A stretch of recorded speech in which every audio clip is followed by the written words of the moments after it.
বিসমিল্লাহির রহমানুর রহিম।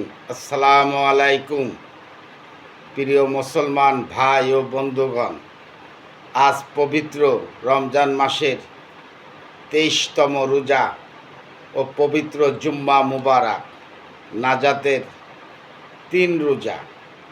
আমরা সকলে ভাই ফজরের সেহরি খেয়ে ফজরের নামাজ আদায় করেছি তো ভাই। আমরা যারা 5 ওয়াক্ত নামাজ না পড়ি ভাই, আজ থেকে আমরা সকলেই 5 ওয়াক্ত নামাজ পড়ব ভাই।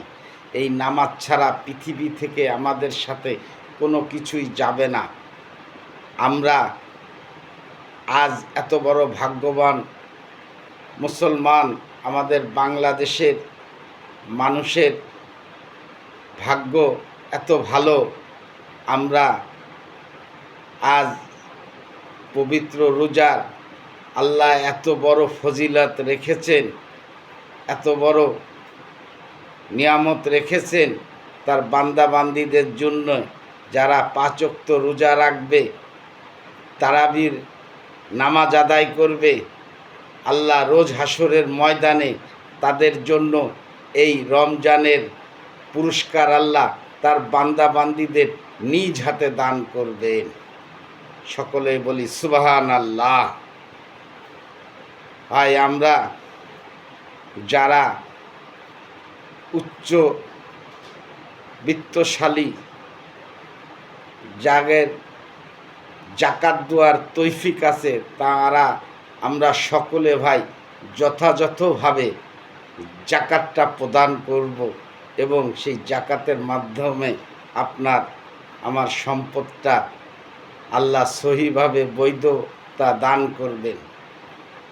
এই সম্পদ যদি সঠিকভাবে জাকাতের মাধ্যমে আপনি হালাল না করতে পারলেন, রোজ হাসরের ময়দানে আপনাদের এই সম্পত্তি জান্নাতের জন্য বড় বাধা হয়ে দাঁড়াবে ভাই।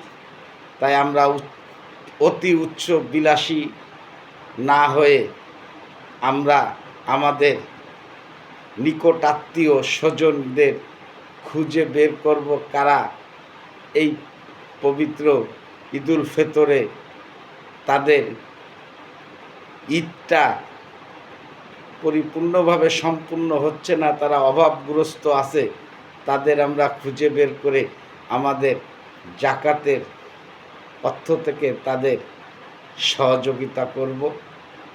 ঈদ মানে একা দামি দামি কাপড় চুপুর, দামি দামি খাবার খাওয়া নয়।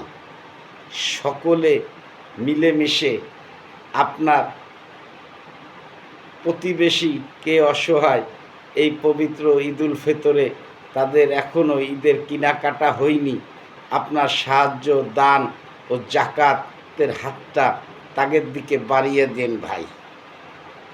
আল্লাহ সুবহানাহু ওয়া তাআলা রব্বুল আলামিন বলেছেন, ঈদ মানে সকল মুসলমান ধনী গরিব ভাগাভাগি করে উদযাপন করার নামই ঈদ। আর সেই ঈদটা যারা উদযাপন করলো, আমি তাদের প্রতি রাজি খুশি হয়ে গেলাম ভাই। আল্লাহ আমরা সকলেই এই দিকটা খেয়াল রাখবো ভাই। আর মাত্র 6-7টা রোজা বাকি আছে। আল্লাহ যদি আমাদের নসিব ভালো রাখে তাহলে 30টা রোজা হবে, আমরা আরেকটা জুম্মা পাব। আর যদি 29টা হয় তাহলে আমরা আরেকটি জুম্মা পাব না, শুক্রবারে ঈদ হবে। আর যদি 30টা রোজা হয় আলহামদুলিল্লাহ শনিবারে আমরা ঈদ উদযাপন করব। তাই আমি সকলে অনুরোধ করব ভাই, আজ আমরা অনেকেই আছি, অনেক দামি দামি কাপড় চুপড় ঈদে কিনি, আমরা একটু সে থেকে সাশ্রয় করে আমার এক প্রতিবেশী, আমার এক নিকট আত্মীয়জনরে যদি সে জায়গা থেকে আমরা কিছু সহযোগিতা হাত তাদের দিকে বাড়িয়ে দিয়ে তাকে পবিত্র ঈদুল ফিতরের আনন্দটা যদি তাদের ঘরে পৌঁছে দিতে পারি, নিজের ঈদটাও সফল হলো, তাদেরও ঈদের আনন্দটা তারা উপভোগ করলো, আল্লাহ রাজি খুশি হয়ে গেল ভাই। তাই সকলে ভালো থাকবেন, সুস্থ থাকবেন। আমি যেমন একটি পাঞ্জাবি, একটি পায়জামা, একটি চটি স্যান্ডেল, একটি জাকাতের লুঙ্গি এবারের ঈদে কিনেছি আমি ভাই।